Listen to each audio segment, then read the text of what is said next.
At biyaya ng Panginoon, tayo ay magpatuloy at mayroon tayong matutunan sa ating pag-aaralan sa gabing ito. Ayan, si Pastor Nanding ay naandyan na. Magandang gabi po, Pastor. Salamat sa inyo pong pagsama. Medyo maingay lang po sa paligid namin. Merong nagbibideo, okay. Mamaya po kakanta na lang din ako para sana pwedeng kumanta.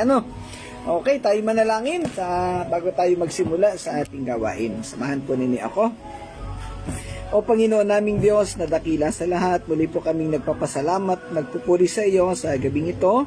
Samahan mo kami, Panginoon, sa aming pong pag-aaral sa gabing ito. Huwag mo pong hayaan na kami ay mapigil ng kaguluhan sa aming paligid, ng anumang ingay at mga istorbo na makakahadlang sa aming pag-aaral. Tulungan mo kami, Panginoon, na makapagpatuloy po kami, patuloy kaming makapag-aral at matuto sa talakayan sa gabi pong ito. Ikaw po ang gumabay, manguna po sa aming lahat, Panginoon. Salamat po, amin po pinagkakatiwala sa iyo ang lahat, Panginoon, maging ang mga taong makakasama namin sa gabi pong ito. Salamat po muli, Ama, sa pangalan ng Panginoong Hesus.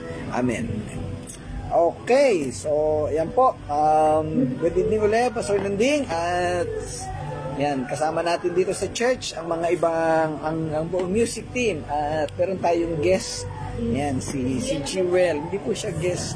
Yan, makita natin ang ating bisita. Ayan. Okay. Sige po, atin pong ipagpatuloy ang talakayan natin. Tayo ay nasa chapter 42 pa rin. Tatalakayin natin supposed to be ngayong gabi ang verses 10, 11, and 12. Medyo mahaba ito. Tingnan natin kung hanggang saan tayo aabot. Ano po? Kagabi ay natalakay natin ang verses 8 and 9. Yan, magandang gabi, Sir Irene. Nasaan ka ba ngayon?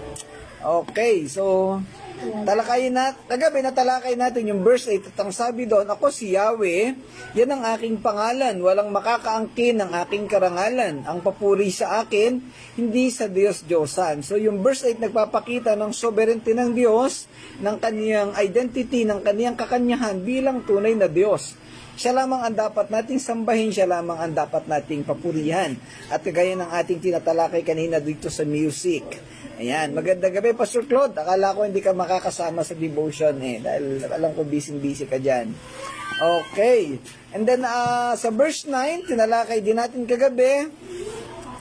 Ang sabi dito, ang mga dating pahayag ko ay natupad na, mga bagong bagay ang sasabihin ko ngayon bago pa mangyari ang mga ito. So pinapakita naman dito sa verse 9 na marami ng kapahayagan o mga propesiya o isinabi ang Panginoong Yahweh na natupad na. Subalit hindi pa lahat ay nangyayari. Marami pang mga sitwasyon, marami pang mga propesiya na hindi natutupad. In fact, sa kapanahonan na nasulat ng aklat ni Isaiah, even yung pagkasilang, pagkapanganak sa Mesiyas o sa Panginoong Hesus ay hindi pa nangyayari. Sa kapanahonan natin ngayon ay halos lahat ay nangyari na, iilang bahagi na lamang ang hindi na nangyayari. Yung pagbabalik ng Panginoong Hesus, yung rapture, yung Great Tribulation, mostly nasa end times. And lahat ay nangyayari na ngayon. Even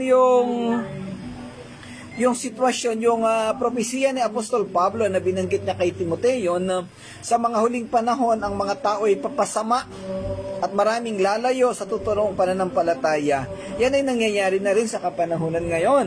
Napakaraming simbahan, napakaraming mga lingkod daw ng Panginoon na lumalabas sa mga katuruan ng Biblia.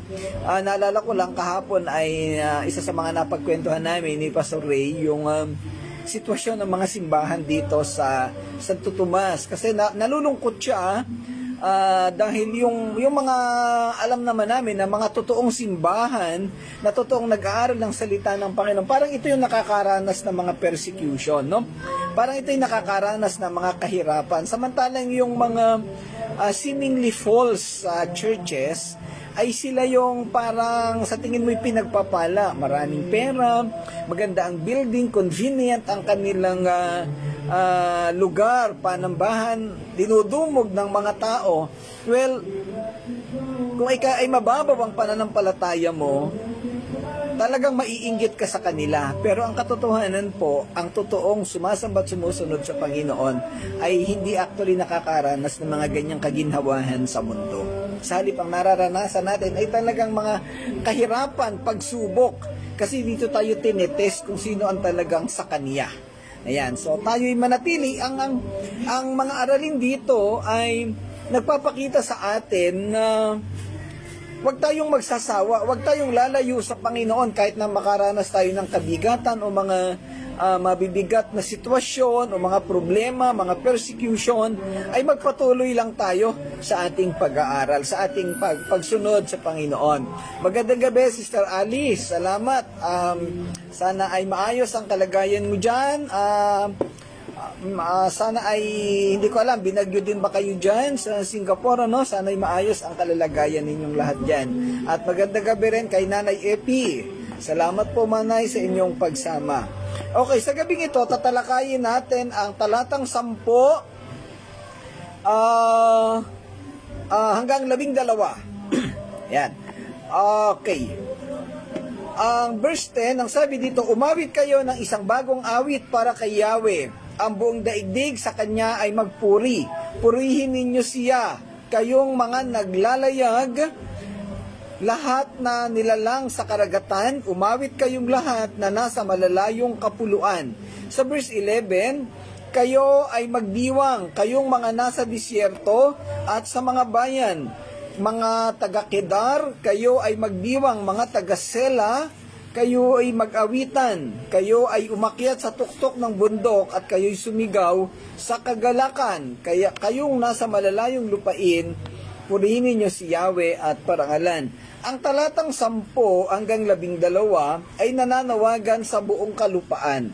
Kasama na ang mga nasa malalayong lupain at nasa tabi ng dagat na umawit ng bagong awit ng papuri sa Diyos at ipahayag ang Kaniyang kaluwalhatian. Binibigyang diin nito ang universal na sakop ng pagliligtas ng Diyos at ang panawagan sa lahat ng bansa na sambahin siya. So, ipinapakita dito na walang limit, walang hangganan ang sakop ng Diyos. Ang lahat ng lugar na nakakakilala sa Kanya ay sasamba at magpupuri, aawit sa Kanya. So, nananawagan ang propeta Isaiah sa kapanahunan niya na umawit sa Kanya at magpuri ang lahat ng tao. Particularly, sa panahon niya ay yung mga Israelita na lumayo sa Kanya, pwedeng yun ang tinatawagan niya. Pero ang katuparan ng mga propesiyang ito ay tumutukoy sa lahat ng uri ng tao sa mundo. Hindi lang Israelita, sa halip ay mga hintil. Ang talatang ito ay maaaring bigyang kahulugan bilang isang propesiya ng pagpapalaganap ng ebanghelyo sa lahat ng tao, kabilang ang mga hintil at ang pinakahuling pagtatatag ng kaharian ng Diyos. Ang verse 10, ang sabi sa verse 10, ulitin ko, magsiawit kayo sa Panginoon ng bagong awit, ang kaniyang papuri mula sa dulo ng lupa. Binabanggit dito yung salitang bagong awit para kay Yahweh. Ito'y nagpapahiwatig ng isang sariwang pagpapahayag ng papuri. Marahil dahil sa isang bagong gawain ng Diyos o isang bagong pagkaunawa sa Kanyang kalikasan. So ito'y panawagan ni Isaiah na kilalanin ninyo kung sino yung Diyos na ating sinasamba, sino yung Diyos na nagkalinga sa atin, sa ating lahi simula pa nung unang panahon, at kayo ay mag-alay ng papuri sa Kanya. Sinasabi dito, ang buong daigdig sa Kanya'y magpuri. Itinatampok nito ang pandaigdigang saklaw ng kaluwalhatian ng Diyos at ang panawagan sa lahat ng bansa na sambahin siya. Sa lahat ng bansa, mga dagat at mga isla, kayong mga naglalayag, kayong lahat ng nilalang sa karagatan. Ang mga ito ay kumakatawan sa malalayong bahagi ng mundo at lahat ng mga taong naninirahan sa kanila, na nagbibigay diin na walang sino man ang hindi kasama sa panawagang ito ng papuri. Ipinapakita ng katotohanan ito na hindi nais ng Diyos na isang lahi lamang ang manampalataya at sumunod sa Kanya. Nais ng Panginoong Diyos na lahat ng tao sa mundo ay manampalataya at sumunod sa Kanya, magkaroon ng kaligtasan. Lahat dapat ang mga tao, nasaan man tayong sitwasyon, ay dapat na magpuri sa Panginoon. Hindi selective, no? Actually, ito yung pagkakamali ng mga pumipinta sa mga reform o doon sa eleksyon at sa Calvinism. Kasi ayaw nilang tanggapin na merong pinili ang Diyos. Pero ang tukang katotohanan, lahat ay gusto ng Diyos na maligtas. Lahat ay binibigyan niya ng opportunity. Kaya lang dahilan na rin sa katigasan ng ulo ng Diyos, ng mga tao, dahil sa katigasan ng ulo ng mga tao, maraming hindi sumusunod o nananampalataya sa Kanya. Sorry po, hindi po matigas ang ulo ng Diyos. Kamali lang po ng sabi. Okay. Ang katotohanan ng isa sa pinakamahirap na gawin ng tao ay ang magpuri sa Panginoon. Alam nyo yan? Tayo mga Kristiyano, nandito tayo sa church. Pero kung merong isang bagay na ang hirap nating gawin, ito yung magpuri sa Panginoon. Bakit? Dahil sa katuroan o kasanayan na nagpupuri lamang tayo o nagpapasalamat kung tayo nakakaranas ng kagandahan sa buhay, ng mga tagumpay, ng mga pagpapalang material o anumang mga bagay o sitwasyon na pabor sa atin. Kalimitan, pagpapangit ang sitwasyon natin, hindi natin naiisip na magpasalamat sa Diyos. Kalimitan, pag may problema tayo, reklamo ang nangingibabaw sa ating bibig. Nagpapasalamat lang tayo, nananalangin lang tayo pagka nakaranas tayo ng kaginawahan. O sa kabilang banda naman, meron namang tao na pupunta lang sa church pag may problema. Pag merong hihingin sa Diyos. Pagka nakamit na yung tugon ng Diyos, hindi na niya babalikan ng Diyos. Parang natutuwa lang siya sa Panginoon pagka siya ay pinagpapala. Eh, hindi po ganoon ang sinasabi ng Diyos. Hindi ganoon ang paalala ni Propeta Isaiah sa Biblia. Kahit bali-baliktarin natin ang Bible, dapat sa lahat ng pagkakataon tayo magpapasalamat at magpupuri sa Panginoon. Sino sa inyo nakasubok ng manalangin at magpasalamat kahit may problemang pinagdadaanan? Yung paggising mo sa umaga, ang bigat-bigat ng daladala mo, o pagtulog mo sa gabi, parang napakalaki ng problema mo. Pero ang sasabihin mo, Panginoon, salamat po sa problema. Meron ba sa ating gumawa ng ganun? Sana meron, ano? Kasi sa totoo lang po yung problema, ito ay tulong sa atin para tayo lumalim sa Panginoon, para makilala natin lalo siya at maunawaan natin ang kanyang kalooban. Kagaya ng nasabi natin kanina, may pagkakataon na wala tayong problema, wala tayong nararanasang anumang kabigatan, hindi tayo lumalapit sa Diyos, nagiging kampante tayo, complacent, no? Nagiging satisfied tayo sa buhay natin. Pero the moment na nakaranas ng problema, saka tayo minsan magkakanda iiyak, magkakanda lupagi sa harapan ng Diyos. Meron akong naalala ko na naman yung dati, no, mayroong once in a while may umaattend sa church namin sa San Francisco noon. Ito yung a-attend siya minsan pagka may matindi siyang pinagdadaan ng problema. Pero pagka naipanalangin na, wala na. At ihikayatin pa niya yung mga kapatiran na ipanalangin nyo naman ako. Yan. At tapos na, hanggang doon lang ang kanyang participation. Ngayon, ang pinapanawagan dito ni Propeta Isaiah, ano man ang sitwasyon, nasaan man tayong kalalagayan, manatili tayong umaawit, manatili tayong sumasamba sa Panginoon. Umawit kayong lahat na nasa malalayong kapuluan. Muli ay ipinapahayag nito ang panawagan sa lahat ng tao, nilalang o nilikha saan mang lugar na magpuri sa Diyos. Ang mga malalayong lugar sa pisikal na sitwasyon ay maaaring tumutukoy sa mga lugar sa kabila ng dagat o kalupaan. Sa nakalipas na kabanata, chapter 41, ginamit yung salitang coastland. Ibig sabihin, ito yung ibayong dagat, sa kabila ng dagat, literal na malalayong lugar. Subalit sa aspetong espiritual, ang binabanggit ditong nasa malalayong kapuluan ay tumutukoy sa mga taong hindi pa nananampalataya sa Panginoong Diyos. Ito'y panawagan ng propeta na sila'y lumapit sa Diyos at ipahayag ang kanilang pananampalataya. Alam ng propeta na sa maraming lugar na malalayo ay maraming tinawag ang Diyos upang manampalataya sa Kanya. Basically, ito'y tumutukoy sa mga hintil na nung kapanahunan ni Isaiah at maging sa panahon ni Jesus Christ, hindi pa nakakarinig ng Ebanghelyo. Sabi sa John chapter 17 verses 20 to 21, yung panalangin ni Jesus Christ, sana bukas madiscuss natin ito. Sabi sa verse 20, hindi lamang sila ang idinadalangin ko, kundi pati ang mga mananalig sa akin dahil sa kanilang pahayag. Yung mga mananalig pa, ibig sabihin hindi pa Kristiyano, hindi pa sumusunod kay Jesus Christ.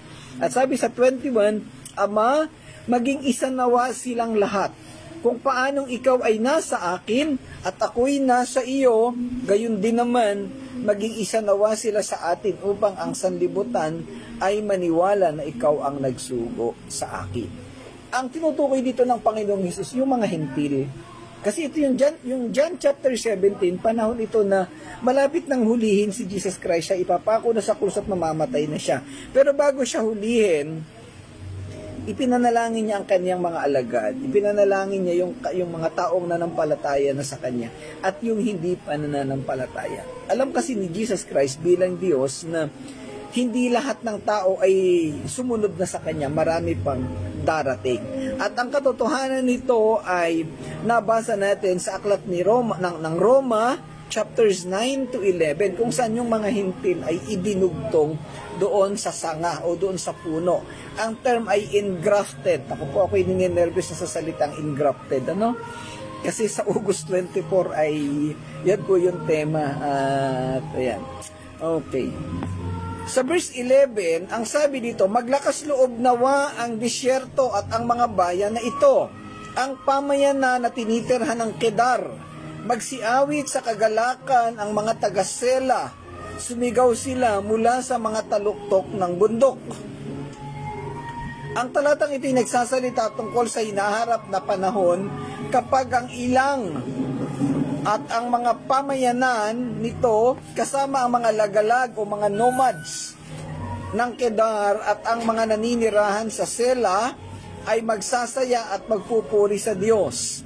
Itong lugar ng Kedar at Sela, ito yung mga lugar na malalayo na hindi nananampalataya ang mga tao, hindi Israel. Pero ito pinapanawagan ni Isaiah na lumapit din kayo at magsumamba rin kayo sa Panginoong Diyos. Muli binibigyang diin ng talatang ito ang pagsasama ng mga madalas na hindi pinapansin o nababaliwala sa plano ng pagtubos ng Diyos. Alam natin sa panahon ng Lumang Tipan at sa panahon ni Jesus Christ, hindi iniintindi ang mga hintil. In fact, yung mga apostol ay literal na binawalan ni Jesus Christ na pumunta sa mga hintil. Dahil alam ng Panginoon na may tamang panahon para sa kanila. Sinasabi sa talata ang ganito, hayaan ang ilang at ang mga lungsod nito ay maglakas ng kanilang tinig. Yan. Kayo ay magdiwang, kayong nasa disyerto at sa mga bayan. Ang mga bahaging ito'y tumutukoy sa mga tiwangwang na lugar at sa kanilang mga pamayanan na nagmumungkahi na maging ang mga nasa malupit o malalayong lugar ay makakaranas ng kagalakan at makikibahagi sa pagpupuri sa Diyos. Ang mga disyerto ay tumutukoy sa mga tiwangwang at malalayong lugar na nagbibigay diin na maging ang mga lugar na ito ay makikiisa sa papuri. Sabi dito, hayaan ang mga nayo ng Kedar ay umawit sa kagalakan. Ang Kedar ay isang nomadic tribe. Pag sinabi nating nomadic, ito yung mga tao sa panahon ng Lumang Tipan na walang permanenteng lugar na tinitirahan. Sila'y naglalakbay at pag may nakita silang isang lugar na maayos na tirahan, maraming puno, may pwedeng mapagpastulan ng mga hayop, hihinto sila doon, pansamantala. Magtatayo sila ng mga tent at doon sila titira. Doon sila mabubuhay, siguro mga ilang panahon. At pagkataubos na yung resources sa lugar na yon, titiklupin nila uli yung tent nila at maglalakbay na naman sila. Hahanap na naman sila ng ibang lugar na pwede nilang mapakinabangan. So, yan po ang tawag ay nomadic. Sana, hindi ko lang ito napag-aralan ba ninyo sa AP, Pinag-aaralan dapat ito, kaya lang ay hindi na napapagtuunan ng pansin. Karamihan ng mga tao sa panahon ng Lumang Tipan ay mga nomadic. Ang Kedar ay tribong nomadic na kadalasang nauugnay sa disyerto at ang kanilang pagsasama ay nagtatampok sa papuri ng lahat ng tao. Ito ang ipinapanalangin at hinihingi ni Propeta Isaiah na silang lahat ay magkasama-sama at pare-parehong magpuri sa Panginoon. Ang Sela na kadalasang kinikilala sa Petra o isang lungsod na inukit sa mga batong bangin. Sa mga talampas sila nakatira.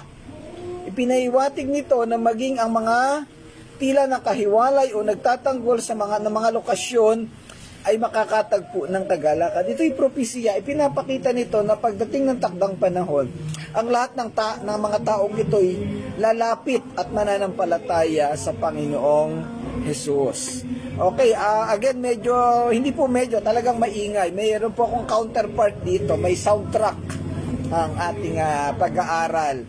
So, may-inspire po kayo sa mga kanta, kaya lang hindi ka-inspire yung mga kanta eh. Ayan. Ang mga tuktok ng bundok ay madalas na sumasagisag sa mga lugar ng paghahayag at mga banal na pagkikita. Pinapahiwatig nito ng kaluwalhatian at kaligtasan ng Diyos ay ipahahayag ng hayagan at hayagan. Ipapaunawa sa lahat ng tao. Sabi sa Habakkuk chapter 2 verse 14, subalit ang buong mundo ay mapupuno ng mga taong kumikilala at dumadakila kay Yahweh. Paanong ang karagatan ay napupuno ng tubig. Ito'y propesiya ni Propeta Habakkuk na pagdating ng panahon, kung gaano karami yung tubig sa karagatan, ganoon din magiging karami ang mga mananampalataya na sumasamba sa Panginoong Diyos. Sa verse 12, sabi dito, luwalhatiin nila ang Panginoon at ipahayag ang kaniyang papuri sa mga pulo. Ang talatang ito'y nagtuturo sa lahat ng tao, lalo na sa mga nasa malalayong lupain na magbigay ng kaluwalhatian at papuri sa Panginoon. Binibigyang diin ng talatang ito ang pagiging pangkalahatan ng kaluwalhatian ng Diyos at humihiling ng pandaigdig ang pagkilala sa kanyang soberanya. Again, hindi ninanais ng Diyos na iilang tao lang ang manampalataya at sumunod sa Kanya. At ito ay dinala hanggang sa dulo ng bagong tipan, hanggang sa ating kasalukuyang panahon. Kaya nga hindi pa natatapos ang ebanghelismo. Hindi pa natatapos ang paghahayag ng ebanghelyo. Kaya nga daw, hindi pa bumabalik ang Panginoong Hesus sa lupa o sa mundo dahil marami pang taong hindi nakakakilala sa kanila. Ang sabi doon, let them give glory unto the Lord. Magbigay luwalhati sa Panginoon. Ang paniralang ito ay isang tawag sa pagkilos na umihimok sa mga tao na kilalanin at parangalan ang kadakilaan at kapangyarihan ng Diyos. Sa konteksto ng Isaiah, ito'y umaabot ng higit pa sa mga Israelita upang sakupin ang lahat ng mga bansa. At ipahayag ang kanyang papuri sa mga pulo. Declare His praise in the islands. Ibig sabihin, sa malalayong lugar, sa malalayong islas na hindi naaabot ng mga tao. Kaya ngayon, ang sabi doon sa Great Commission ay ibahagi ang kaniyang salita sa lahat ng dako ng mundo till the ends of the earth. Yan yung at binanggit nito sa Acts chapter 1 verse 8 at ito ay requirements, ito ay utos ng Panginoong Diyos sa ating lahat. Ang bahaging ito ng talata ay nagbibigay din sa pandaigdigang saklaw ng paghahari ng Diyos. Muli, tumutukoy ito sa malalayong mga isla. Ang mga salitang luwalhati at papuri ay mga katagang nangangahulugan ng pagkilala sa pagiging karapat-dapat ng Diyos at pagsasalaysay sa kanyang makapangyarihang mga gawa at katangian. Kabilang dito ang parehong mga pahayag sa salita at isang buhay na sumasalamin sa karakter ng Diyos. Ang talatang 12 ng kabanatang ito ay bahagi ng malaking sipi ng aklat ng Isaiah na nagpapahiwatig ng kapangyarihan ng Diyos na hindi lamang nakakonfine sa isang particular na lugar, hindi lamang sa Israel o sa mga Israelita. Bagamat alam natin ito nga ang nangyari, pero may tamang kapanahunan ng Diyos sa lahat ng bagay. At pagdating nga ng panahon ni Apostol Pablo, doon kumalat na naibahagi ang ebanghelyo sa iba't ibang lugar. Sa ating kapanahonan ngayon, pagdating ng 2015 pataas, ay mas nakilala ang Panginoon sa iba't ibang lugar. I think ilang beses ko na nabanggit sa inyo, pagdating ng 2011, 2012, maraming lugar sa Southeast Asia, mas kilala si Manny Pacquiao kaysa kay Jesus Christ. Kasi pag boxing, nanonood ang lahat ng tao, nababalitaan nila. Pero ang gospel hindi pa nakarating sa kanila. Ayan. So, pero sa panahon natin ngayon, ay napakarami ng lugar na naabot ng ebanghelyo. May mga pagkakataon na kung ang isang tao ay nakagawa ng mali sa atin, ito, sabi dito, maraming mga pahayag sa Biblia na nag-uutos na ibigay ang respeto o pagkilala sa kung kanino ito nararapat.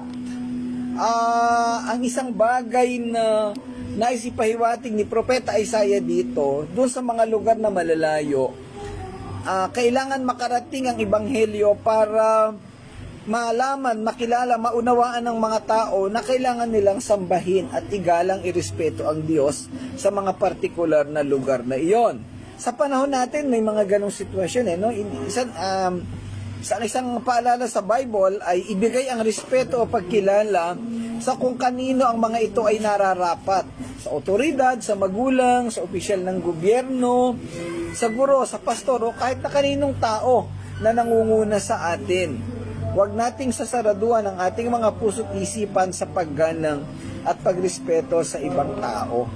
Natural lang na ang sistema ng mundo kakaiba, kaya hindi natin dapat nagayahin ang sistema ng mundo. Kailangan manatili tayo doon sa sistema ng Biblia na nagtuturo na dapat nating parangalan, sambahin ang Diyos sa lahat ng sitwasyon at pagkakataon. Kaya nga ipinapakita dito na hindi lang limitado ang paghahayag ng ebanghelyo. Dito sa church, minsan dati may nakakausap ako, nag-ano tayo na imbitahan ninyo yung mga tao. Ang sasabihin nila dati, pastor, hindi po mga born again yun, mga Katoliko po yan. Natural, kasi kung born again na yun, membro na yun ng isang church, hindi mo na sila dapat imbitahin.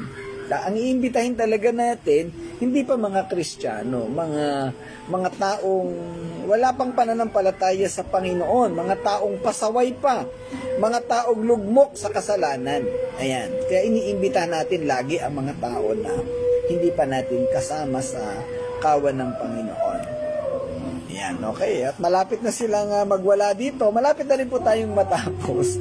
Okay, sa panghuli, ang lalim ng mga talatang ito ay naglalarawan ng isang kinabukasan kung saan ang lahat ng nilalang, kasama na ang mga magkakaibang mga tao at lugar o mga lokasyon ay nagkakaisa sa masayang pagsamba sa iisang tunay na Diyos. Sa aklat ng Pahayag, chapter 7, verse 9, ang sabi dito, pagkatapos nito'y nakita ko ang napakaraming tao na di kayang bilangin ni numan.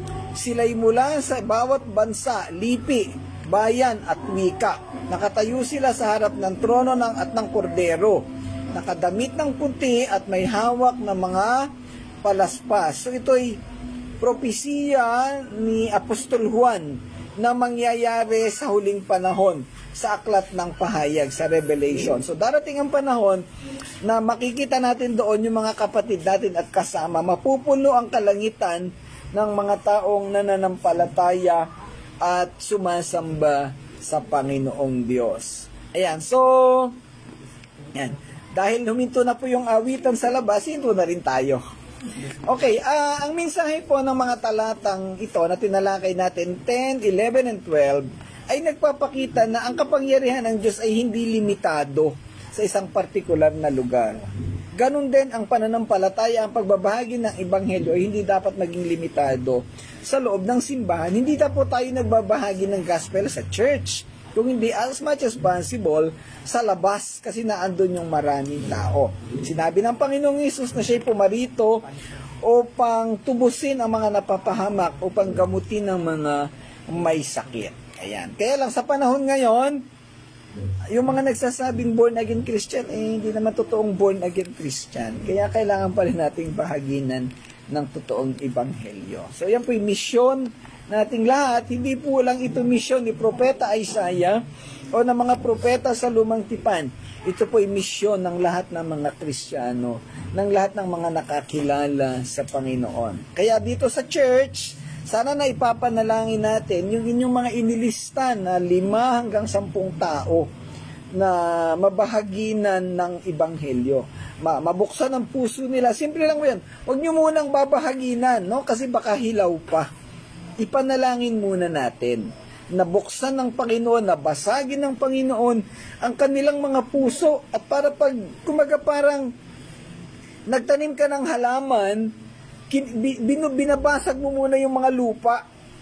Pinupurify mo muna yung lupa at pinapalusog muna. Yung lupa na yan yung puso. Ayon sa Matthew 13, di ba? So, payamanin mo muna yung lupa, yung puso nila, yan munang mabasag muna yung mga katigasan ng puso. O minsan, baka yung mga nandito sa church ay kailangan pa rin basagin ang kanilang mga puso para totoong magkaroon ng totoong pananampalataya. Lagi lang nating ipanalangin ang ating mga isinulat na pangalan para dumating ang panahon na sila ay makarinig. Pag nakarinig ng salita ng Panginoon ng Ebanghelyo, ay maaring sumunod manampalataya. At babuksan ang kanilang kaisipan at kanilang puso. Again, ito po ay responsibilidad nating lahat. Hindi ito sa iisang grupo lang. Hindi po ito trabaho lang ng mga pastor. Trabaho po ito ng lahat ng mananampalataya. Okay, so hanggang doon lang po muna pansamantala ang ating talakayan. Ipinapakita dito sa talakayan natin na walang hangganan ang pagbabahagi ng Ebanghelyo. Okay, muli po maraming salamat sa inyong pagsama, sa mga nakabahagi at nakasama natin sa gabing ito. Sir Alice, medyo malayo ang kanyang lugar. Salamat at maayos ang inyong kalalagayan dyan. Sir Irene, Pastor Claude, syempre si Pastor Nanding, si Nanay Epi. Okay, so salamat po. At dito sa church, kasama natin ang buong music team. Plus meron pong nagbabalik at sana'y wag nang umalis. Nandito po si Jewel at syempre si Kuya Bob. Kasama natin. Syempre si Ate Alma, si Sam, si Abby at saka si Princess. Okay, so salamat po sa inyong lahat. Samahan po ninyo ako sa ating pagwawakas sa panalangin. Ama naming Diyos na dakila sa lahat, salamat pong muli, Ama, sa gabing ito. Sa patuloy na pagsama at paggabay mo sa amin, sa aming pag-aaral, sa pagtalakay ng iyong mga salita. Nawa, Panginoon, ay naunawaan ito ng bawat isa. At kung hindi man naunawaan, ay magkaroon ng pagkakataon na muling mabalikan, mapag-aralan ang aming mga tinalakay upang matuto ang bawat isa at magampanan ang nilalaman na mensahe ng mga salitang ito. Salamat po, dakilang Diyos, aming pong pinagkakatiwala sa iyo ang lahat ng ito, Ama. Sa pangalan ng Panginoong Hesus. Amen. Amen.